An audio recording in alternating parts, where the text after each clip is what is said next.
இங்க ஒரே ரூல் தான், பணம். இந்த சமூகம் என்ன சொல்லுது, நீ பணக்காரனா இருந்தா உன்னை மதிப்பேன், இல்லைன்னா உன்னை மதிக்க மாட்டேன். சிம்பிள்.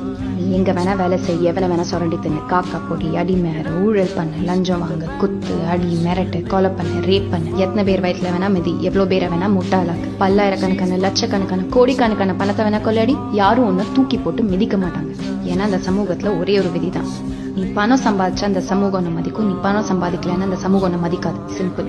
உனக்கு ஒரு சொந்த வீடு இல்லைன்னா உன் பொண்டாட்டி கூட பிரச்சனை வரும், உன் சொந்தக்காரங்க யாரும் உன்ன மதிக்க மாட்டாங்க. அப்பா, அம்மா, தம்பி, தங்கச்சி யார் போறதுக்கு தேவை ஒரு பெரிய மார்க்கெட். அந்த மார்க்கெட் தான் இந்தியா. இங்க நம்ம டிவியில 100 தடவை விளம்பரம் போட்டானா நீ அவன் சோப்பை வாங்கித்தான் ஆகணும், வேற வழியே கிடையாது. தினம் உழைச்சு ஆசைப்பட்டு தேவையில்லாத குப்பை எல்லாத்தையும் வாங்கி எதுக்கு வாங்கினோங்கிறதே மறந்து போய் அடுத்த நாள் காலையில மறுபடியும் எந்திரிச்சு உழைச்சு கொட்டணும். அப்பதான் உலகத்துல இருக்கிற அத்தனை பணக்காரங்களும் சந்தோஷமா இருப்பாங்க.